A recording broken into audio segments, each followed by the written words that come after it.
proclamarlo.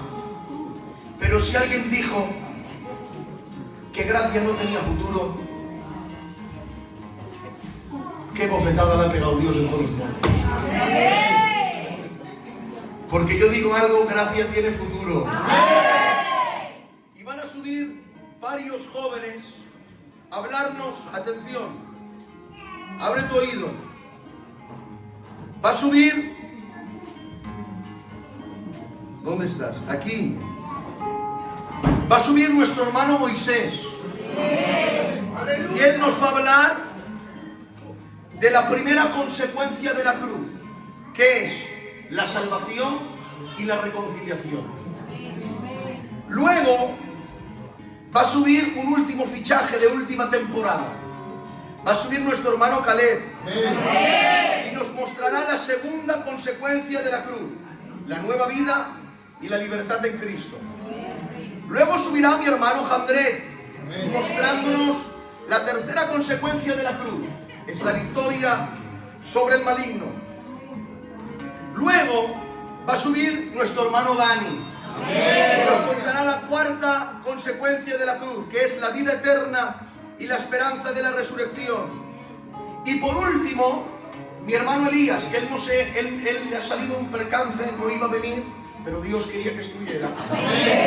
Y él nos va a hablar del cambio de perspectiva que el mensaje de la cruz produce en nosotros. Luego van a subir dos jóvenes más, que os van a reflejar en su testimonio todo lo que estos hombres han explicado. ¿Preparados? ¿Sí o no? Pues dale un fuerte aplauso al Señor y mi hermano Moisés con nosotros.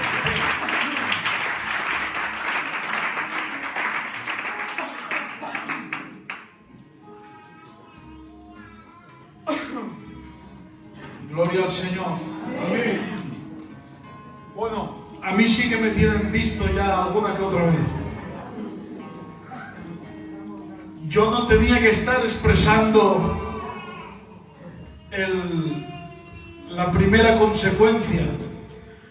Tenía que estar mi tío el Felipe, pero no ha podido ser y estoy de suplente. ¿Saben? Me comentaba el pastor para expresar lo que ya ayer estuve hablando con los jóvenes y lo que se quería plasmar en esta tarde acerca de todo lo que hemos venido predicando en esta semana anterior, y hemos venido a expresar lo que ha sido la cruz para nosotros y las consecuencias que ha tenido ese sacrificio santo en medio de cada vida y de cada persona.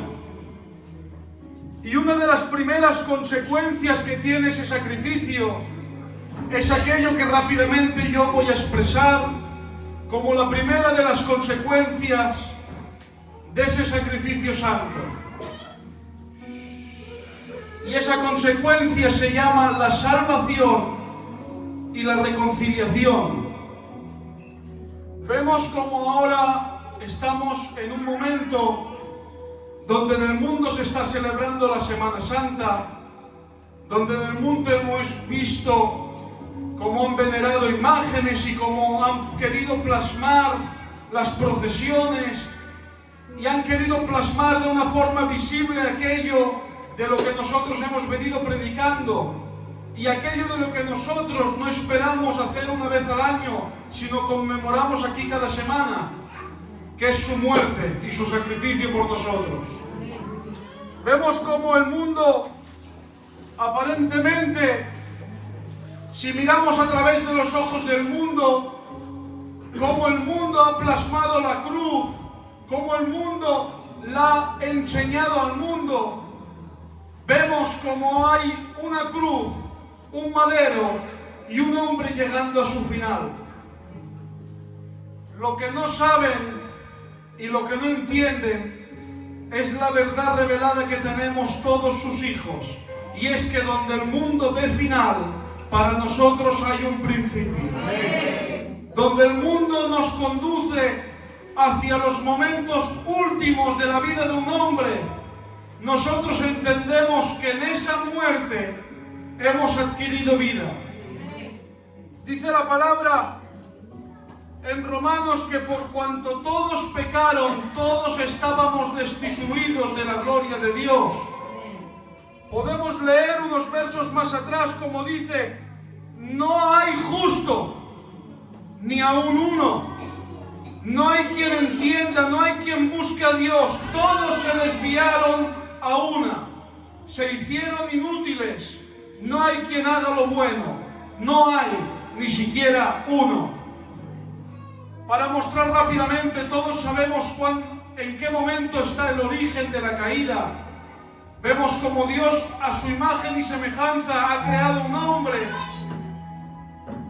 Y vemos como ese hombre, al Dios crearlo con un libre albedrío, con una libre elección, ha tomado de la única cosa que Dios ha dicho no, y ese no ha causado consecuencias no solo en él, sino detrás de él en toda la humanidad.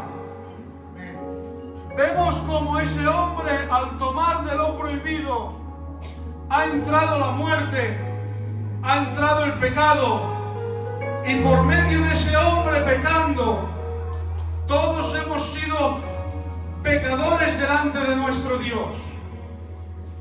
Vemos como la falta de ese hombre se ha metido en nuestro ADN, recibiendo una naturaleza caída y recibiendo el no poder hacer el bien y el por nosotros mismos perdernos en delitos y pecados, como decía la palabra. Hemos visto como la palabra dice en Génesis que Dios hizo la luz, pero dice que los hombres amaron más las tinieblas que la luz. Deja demostrado que a lo mejor sí que amaban la luz, pero por encima de la luz amaron las tinieblas. Y todos sabemos que tenemos un Dios que no comparte, un Dios que no nos quiere a medias tintas. Por eso, amando un poquito la luz y un poquito las tinieblas, lo único que hicimos es estar muertos en delitos y en pecados. Y quisimos por nuestros méritos enmendar eso. Quisimos por medio de sacrificios acercarnos a Dios mediante la ley revelada a través de Moisés. Porque incluso nosotros pequemos antes de saber lo que era el pecado. Somos pecadores antes de recibir la propia ley.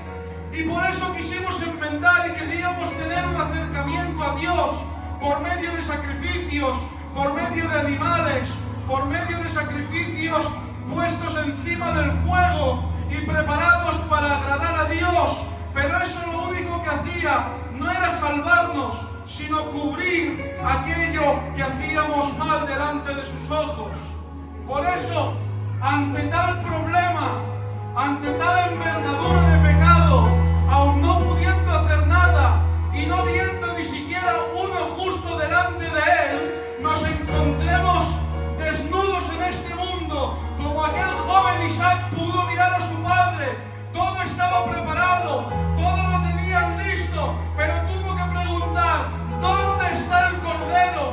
No había sacrificio posible, pero ¿saben algo? Esa misma respuesta la vemos en unos textos y unos años más adelante, en el proseguir de la historia de la humanidad. Vemos como hay uno que baja, que ese sí que es santo, ese sí que es sin mancha, ese sí que es sin arruga, y aquella pregunta que destina ese joven Isaac la contesta Juan en medio del río del Jordán, diciendo: he aquí el cordero inmolado que quita el pecado del mundo.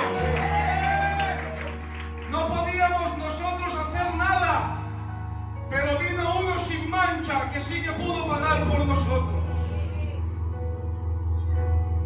Vemos como ese cordero no era un cordero cualquiera, era un sacrificio voluntario. Era el sacrificio no como tantas veces que se tenía que ir sacrificando. Él era el sacrificio definitivo.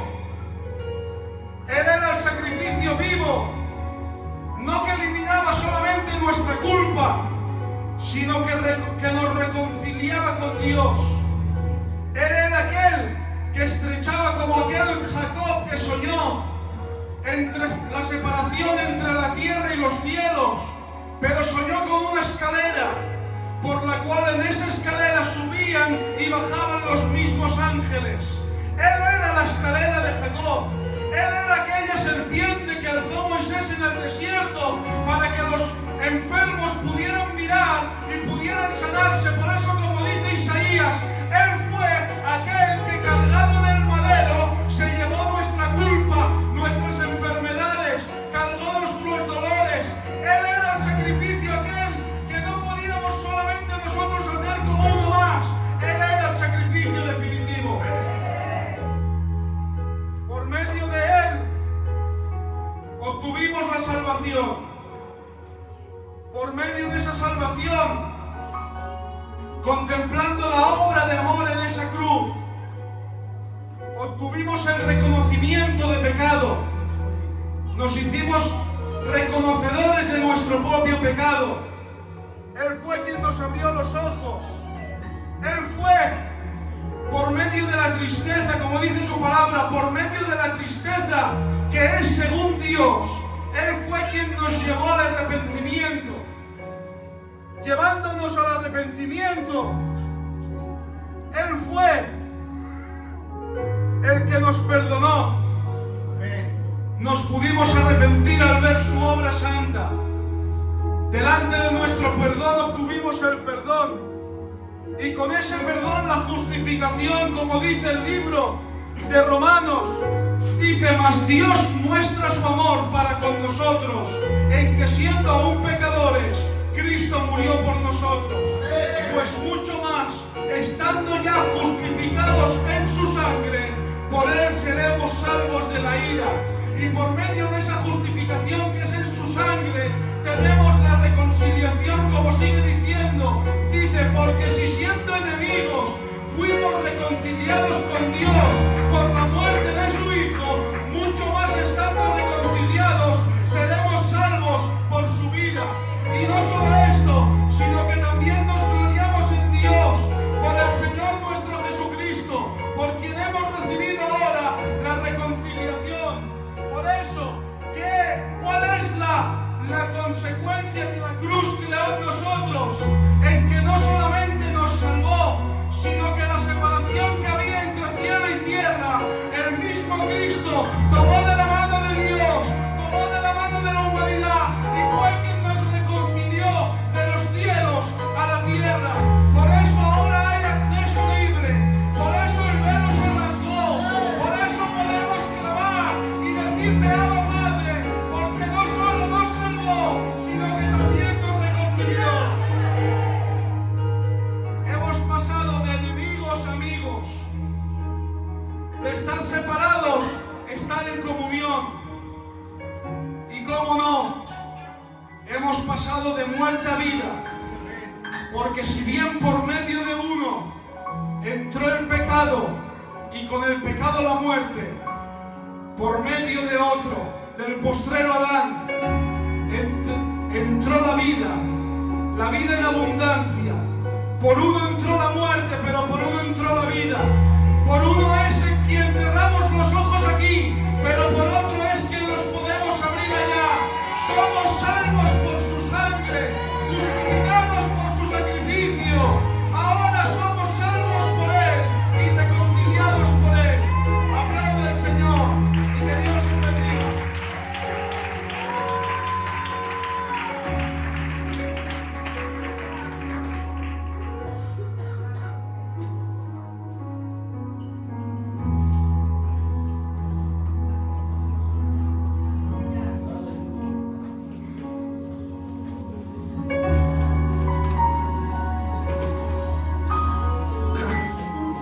Bendiga a todos. Y nada, yo voy a continuar con lo más maravilloso que ha habido en la historia, que fue un sacrificio que ha marcado el tiempo en un antes y un después, que solo lo pudo hacer un hombre, que fue Jesús de Nazaret. Y os voy a hablar de las consecuencias buenas que trae para un creyente, para uno que cree en Jesús. Y una de ellas se llama la nueva vida. Yo he escrito algo y lo voy a compartir con vosotros con el único fin de pues, hacer bien a vuestras vidas y también a la mía. Y os voy a hablar de lo que es la nueva vida para un creyente. Y es que el impacto de la cruz es tan fuerte para alguien que se ha encontrado con Cristo que le implica dejar atrás la vida vieja marcada por el pecado y la separación de Dios, para empezar una nueva vida renovada junto a Él. Es un cambio de identidad en el cual nadie te reconoce, pero aquel que hizo ese sacrificio, ese sí que te reconoce y se alegra.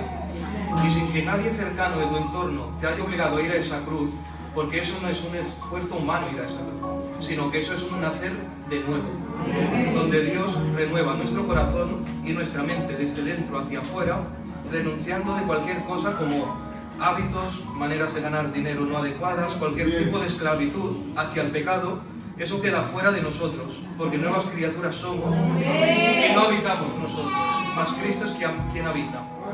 Y esa práctica de pecado, ese entorno pecaminoso que antes habitaba en nosotros, ha quedado abolido. Esa es una de las consecuencias, la nueva vida, que va junta con la libertad.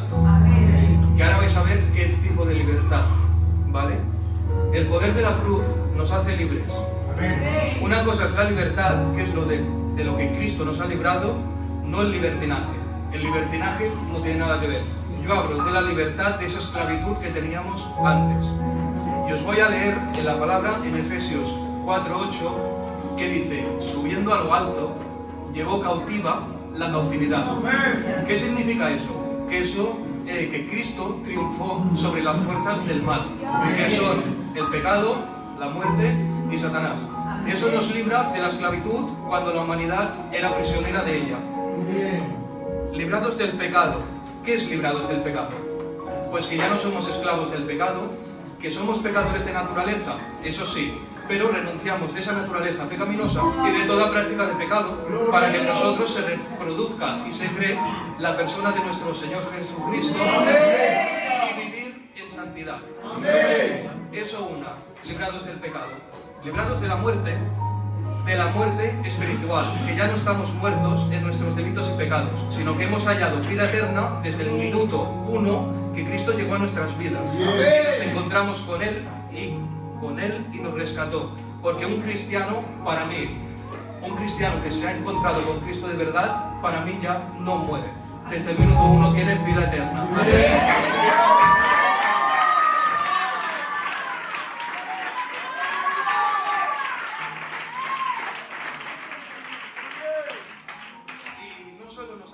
De eso, bueno, ahora os lo voy a confirmar. Las dos cosas que os he dicho, librados por el pecado y librados de la muerte, os lo voy a confirmar con un versículo.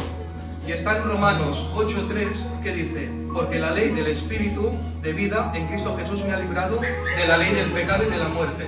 Porque lo que era imposible para la ley, por cuanto era débil por la carne, Dios, enviando a su Hijo en semejanza de carne de pecado, y a causa del pecado, condenó al pecado en la carne, con lo cual nos ha librado de ello. Pero no solamente tampoco nos ha librado de eso, también nos ha librado de la ley mosaica, una ley que en su momento un pueblo necesitaba tras ser liberado de Egipto para tener una ética moral y una guía que no era suficiente por culpa del hombre, por causa de su inmoralidad. Tampoco fue suficiente, no era justificable. Y aquí lo vemos en Gálatas 3:24, que dice: de manera que la ley ha sido nuestro ayo significa como guía, que ha sido tu guía, eso ha sido la ley, para llevarnos a Cristo, a fin de que fuésemos justificados por la fe, pero venida la fe, ya no estamos bajo ayo, pues todos sois hijos de Dios por la fe en Cristo Jesús. Todo esto se llama nueva vida, un cambio de perspectiva y de libertad. Cristo nos ha librado de todo esto a través de su sacrificio. Y esta nueva vida solo lo ha podido hacer Él, y eso produce que en nosotros ya no habitemos nosotros, que se reproduzca la persona de Jesús. Porque, mirad, yo he entendido y he comprendido, esto os lo voy a compartir así, ¿vale? Yo he entendido que Jesús indiscutiblemente vino a morir por nuestros pecados y terminar en la cruz, eso está muy claro. Pero en su ministerio, si si os fijáis, a sus discípulos les dice, orad así, hacer esto, hacer lo otro. ¿Qué significa? Que en el ministerio de Jesús cada enseñanza era un aplicativo para el hombre para poder vivir en santidad. Porque el único que nació en santidad fue Jesús. Porque todos pecaron, imperfectos como yo y como Moisés y como grandes hombres de la Biblia. ¿Qué quiero deciros con esto? Que Jesús a mí me ha enseñado que aquí el que gana realmente es el que pierde. Que tengo que amar a mis enemigos, a no juzgar, que cuando tenga que juzgar, que sea para restauraros, es imprescindible, a no hacerme tesoros terrenales, más sí los celestiales, convertir a mi familia y restaurar. Esos son tesoros celestiales. Aquí venimos a servir, no a ser servidos. Y a humillarnos hasta lo sumo, como lo hizo Jesús. Jesús es nuestro ejemplo, y yo quiero deciros para los cristianos que sigamos con la misma mentalidad, enfocados en Cristo Jesús, por lo cual nos ha librado de todo esto. Y por si hay alguien aquí no cristiano, lo único que tiene que hacer, alguien que no está fortalecido aún con Dios, lo que tiene que hacer es ir a los pies de Jesús, porque no vais a tener que hacer nada, porque puesto que Él os ha librado de todo esto, solo tienes que ir hacia Él y Él hace toda la faena. Solamente tienes que sacrificar tu naturaleza pecaminosa y todo Él ya está hecho por Él. Y nada más.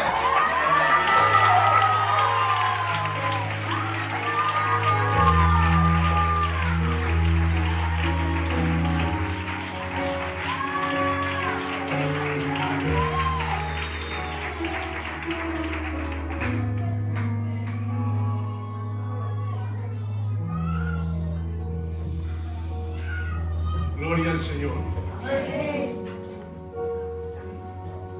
Cuando subes aquí es increíble. A mí me gusta mucho la escritura y hablo con ellos mucho y no me cuesta. Al revés, me puedo pasar horas, leo, busco, me encanta.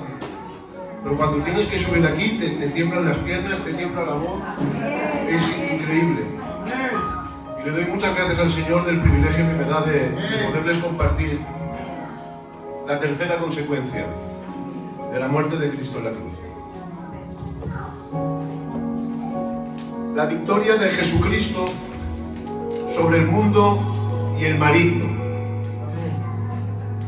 Les voy a hablar de la tercera consecuencia que tuvo la cruz.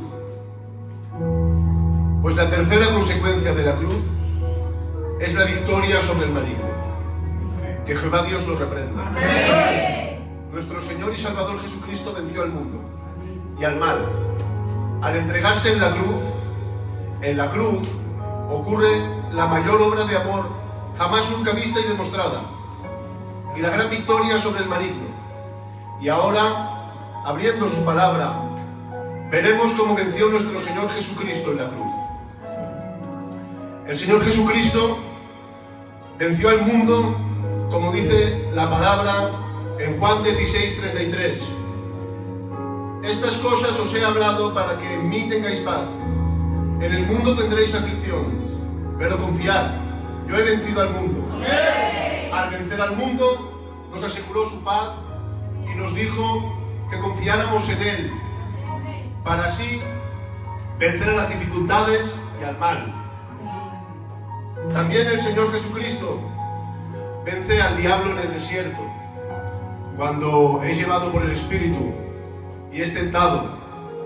Después de estar 40 días sin comer y hambriento, viene Satanás a tentarlo y Jesucristo lo vence, como dice la palabra en el Evangelio de Lucas, capítulo 4, en el verso 4, en el verso 8 y en el verso 12. Jesús le responde y dice: escrito está, no solo de pan vivirá el hombre, sino de toda la palabra que sale de la boca de Dios. Le vuelve a tentar Satanás y le vuelve a responder: vete de mí, Satanás, porque escrito está, al Señor tu Dios adorarás y solo a Él le servirás. Pero luego Satanás lo vuelve a tentar y Jesús le responde: no tentarás al Señor tu Dios. Y aquí también podemos ver cómo el Señor Jesucristo vuelve a vencer sobre la tentación. Él venció sobre los principados, sobre las potestades, venció sobre Satanás y sobre todo el mal, como nos muestran las Santas Escrituras en Colosenses capítulo 2, versículo 14 y 15, anulando el acta de los decretos que había en contra de nosotros, que nos era contraria, quitándola de en medio y clavándola en la cruz, y despojando a los principados y a las potestades, los exhibió públicamente, triunfando sobre ellos en la cruz. Anuló el acta, que acta significa manuscrito, porque había un manuscrito de deuda, una deuda que no podíamos pagar, pero nuestro Señor Jesucristo pagó por nosotros. Él anuló el acta de los decretos, que nos era contraria, así triunfando sobre todo principado, sobre toda potestad, sobre Satanás y todo el mal.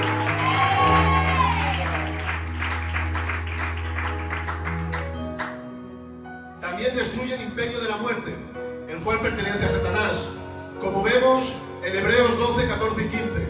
Así que, por cuanto los hijos participaron de carne y sangre, él también participó de lo mismo, para destruir por medio de la muerte al que tenía el imperio de la muerte, esto es, al diablo, y librar a todos los que por el temor de la muerte estaban durante toda la vida sujetos a servidumbre. El Señor Jesucristo en la cruz vence al que tiene el imperio de la muerte, es decir, al diablo. Aquí también podemos contemplar cómo lo ha vencido. Y ahora nos vamos al libro de Apocalipsis. Y dice su palabra en el capítulo 12, del verso 7 al 11.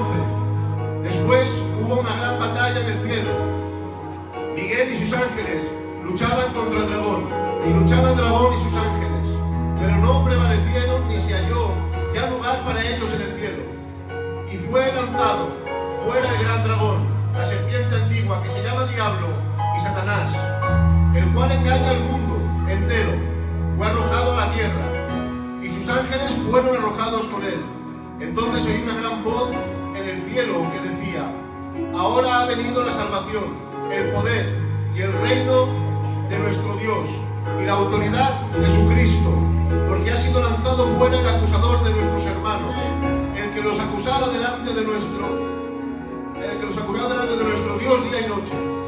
Y ellos le han vencido por medio de la sangre del Cordero y de la palabra del testimonio de ellos, y menospreciaron sus vidas hasta la muerte. Ahora ya es echado del cielo, y le queda muy poco tiempo, hermanos, muy poco tiempo, pero sigue diciendo la palabra en Apocalipsis 20:10. Y el diablo que los engañaba fue lanzado en el lago de fuego y azufre, donde estaba la bestia y el falso profeta, y serán atormentados día y noche por los siglos de los siglos. Y aquí podemos contemplar el fin del maligno.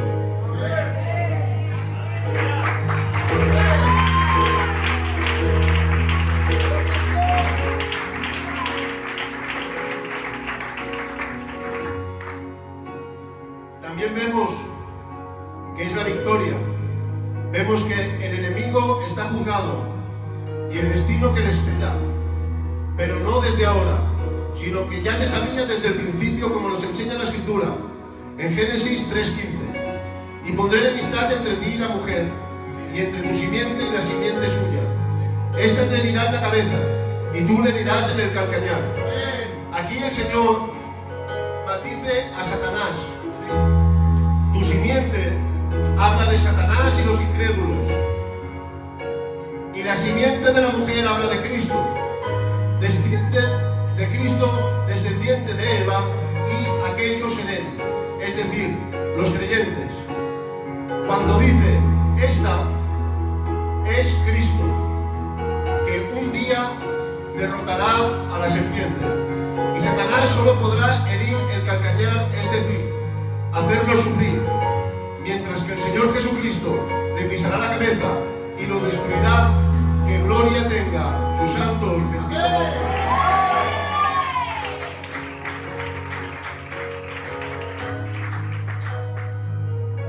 terminamos leyendo este versículo que sigue aplastando al maligno.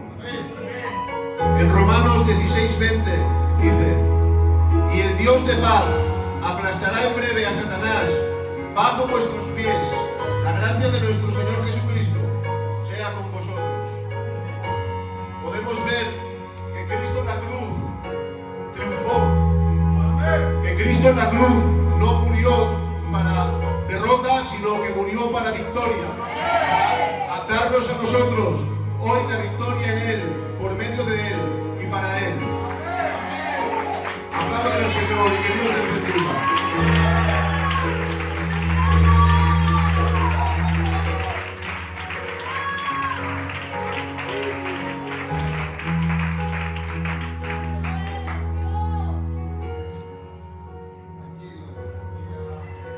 Que Dios os bendiga, iglesia. Prometo no chillar, pero los nervios me pueden. Qué buen ambiente hay. Hoy quisiera hablarles de la cuarta consecuencia de la cruz, que es la promesa de la vida eterna. La promesa de la vida eterna, hermanos míos, no hay mejor versículo que se encuentra en 2 de Efesios.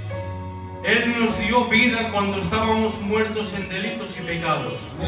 Cuando ya no quedaba nada, hermanos míos, cuando ya no había ninguna manera de vivir, cuando ya no podíamos hacer nada, vino un hombre envuelto en pañales, que vino, Dios mío, a rescatarnos de las tinieblas, que vino a rescatarnos de este mundo, porque nosotros todos estábamos perdidos, no teníamos nada que hacer, hermano, pero nuestro Señor Jesucristo, Él vino a rescatarnos, Él vino a restaurarnos, porque sabemos, hermanos míos, que como Él no hay nadie. Bendito sea su nombre. Porque sabemos, hermanos míos, que era tanto el amor que tenía con nosotros, era tanto el amor que pagó un precio muy alto. Dice la palabra de Dios que Él fue herido por nuestras rebeliones, Él fue molido por nuestros pecados, y el castigo de nuestra paz fue sobre Él, pero por sus llagas fuimos nosotros curados. Y mira que fue bueno, Señor, que aparte de darnos la salvación, nos dio la vida eterna, porque la cruz no fue el final de la historia, fue el puente que abrió un camino para la salvación. Aleluya. Y hablando también de la consecuencia de la vida eterna, tendría que hablar de la resurrección.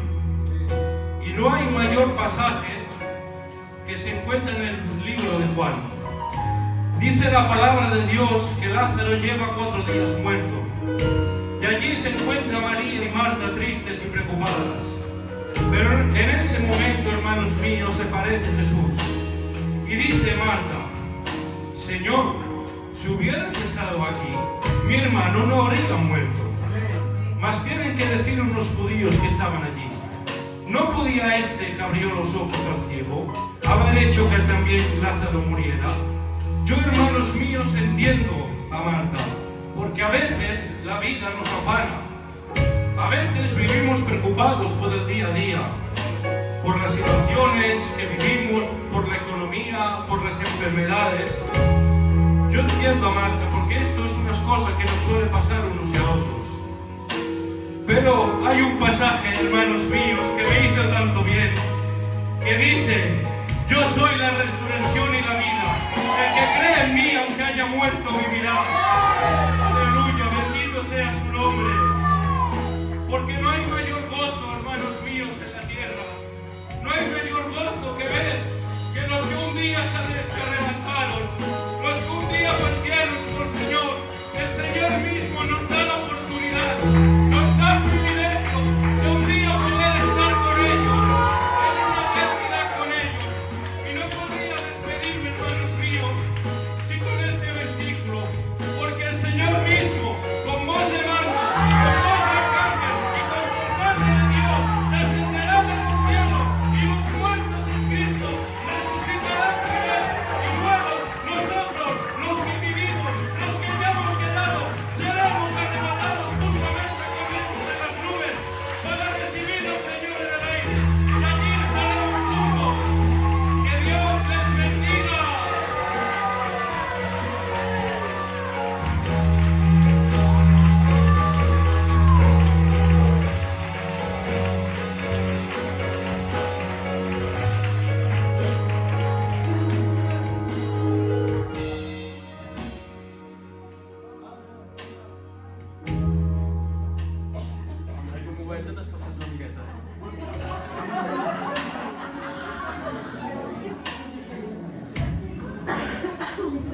bueno, buenas tardes hermanos, que Dios os bendiga mucho. Pues la verdad que yo esta tarde no iba a venir porque a último momento me han salido muchos impedimentos, mi abuela empujada, estaba allí, la Loli me ha llamado llorando que estaba en el suelo, de dolor, cosas que nunca pasan porque ella es fuerte, ya lo sabéis, pero bueno, el enemigo no está en balde y aquí estamos para dar la gloria. Yo os quería continuar hablando, hermanos, de la quinta consecuencia que tiene la cruz en el creyente. Y esta es un cambio de perspectiva sobre la cruz y el poder que tiene la cruz, en la perspectiva de cómo lo vemos nosotros los cristianos a cómo lo ven los de allá afuera. Mirad hermanos, después de tantos días hablando de Jesús y de su cruz, a mí se me han dejado marcado dos diferencias. La primera es, siempre está la duda que nos pone nuestra mente o el enemigo. A veces nos puede venir la duda y lo podemos ver como que esto es de locos y que todo esto es un cuento, tal vez una fantasía. Pero hermanos, dejadme que os diga algo en esta tarde y no nos dejemos engañar o turbar con pensamientos que no vienen de la parte de Dios o que nos pueden decir los de allá afuera. Porque para los de afuera la cruz no la ven igual que nosotros.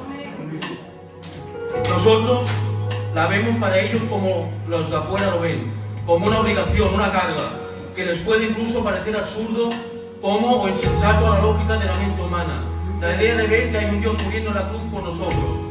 No lo ven lógico, pero así es, hermanos. Como decía el otro día nuestro pastor David, de Gerona,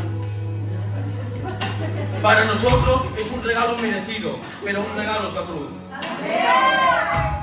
De hecho, en 1 Corintios, versículo 18 dice, porque la palabra de la cruz es locura a los que se pierden, pero a los que se salvan, esto es a nosotros, es poder de Dios. Eso está escrito, destruiré la sabiduría de los sabios, desecharé el entendimiento de los entendidos. ¿Dónde está el sabio? ¿Dónde está el escriba? ¿Dónde está el disputador de este siglo? ¿No ha enloquecido Dios la sabiduría del mundo?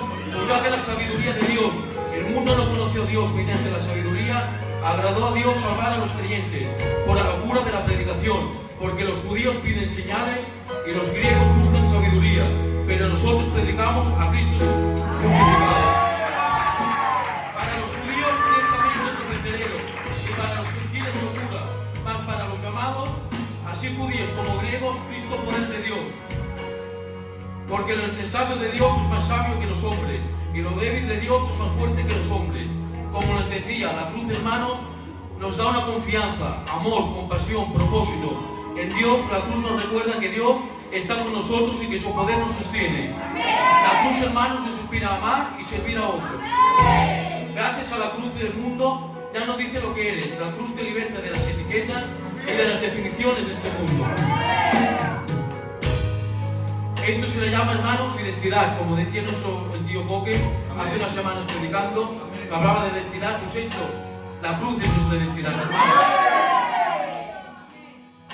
La cruz, hermanos, no es derrota, sino el testimonio más grande del amor incondicional de Dios hacia la humanidad, como dice en Romanos 5:8. Pero Dios demuestra su amor para con nosotros, que siendo pecadores, Cristo murió con nosotros. Hermanos, para mí, si nos tuviera que definir la cruz y lo que el pastor me ha definido que yo dijera, que es la locura y el poder, habrán algunos de aquí de esta iglesia que se acordarán desde ayer, y tú te acordarás. Y tú, Dani, como decía mi tío, locuras de madera.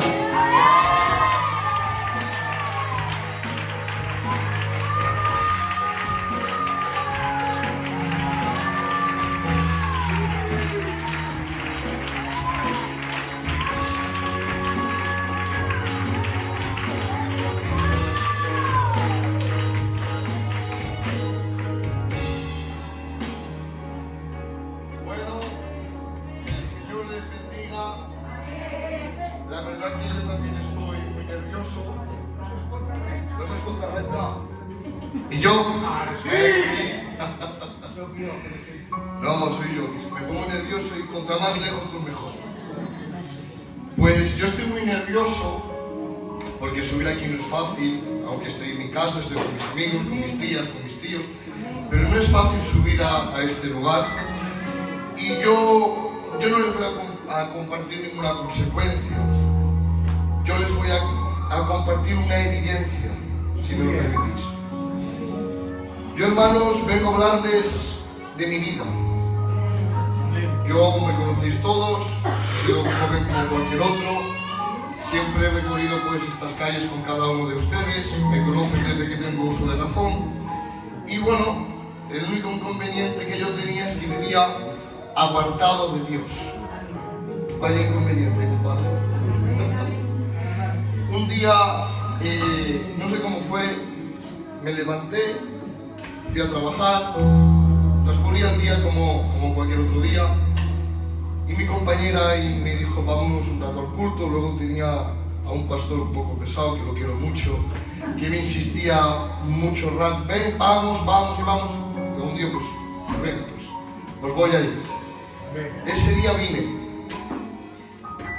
y ese día yo me encontré con la cruz. Gloria a Dios. Yo me encontré con la cruz. ¿Y qué fue lo primero que vi en la cruz? Lo primero que vi en la cruz fue la esencia del amor colgada en un madero. Eso me chocó, tío Antonio, me chocó mucho.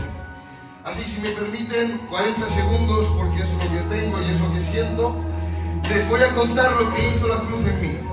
Miren, cuando me bauticé, el tío Coque me hizo una pregunta y me dijo, ¿por qué te bautizas? Y mi respuesta fue, porque he creído. Ya se preguntan, ¿en qué has creído? Pues miren, he creído y Él me ha rescatado, me ha hecho hijo suyo. He reconocido mi estado y Él me ha salvado de la muerte.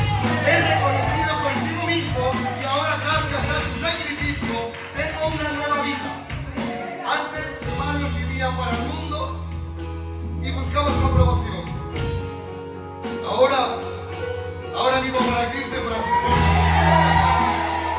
Tengo libertad sobre el pecado y ya no hay cadenas.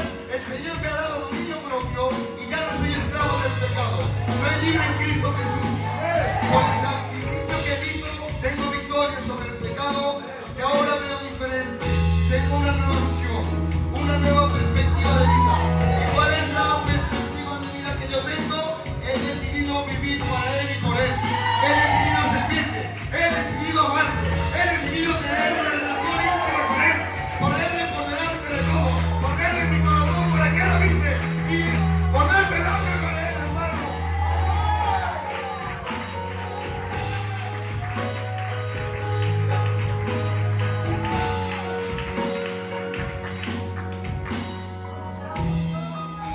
Miren, soy joven, pero les prometo que he tomado una decisión, que es de negarme a este mundo, a sus deseos, caminos, para abrazar su voluntad. ¿Qué cosas, hermanos, lo que puedo hacer Jesús en la cruz? Qué vida tan gloriosa me espera a su lado. Qué vida, si con una cruz ha enamorado la eternidad, desde el Génesis hasta el Apocalipsis.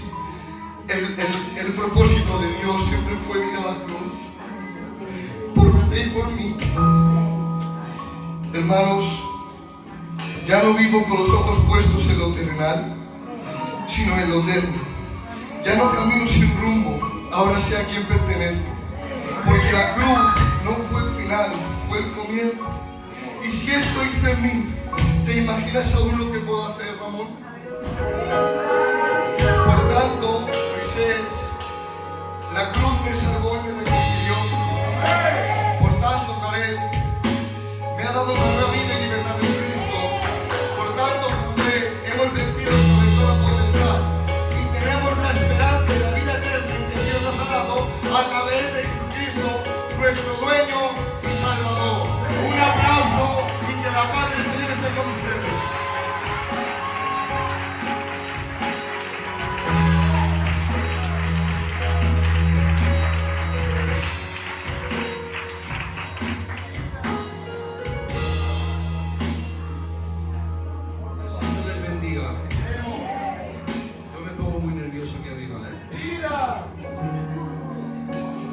Bueno, yo os voy a contar mi testimonio.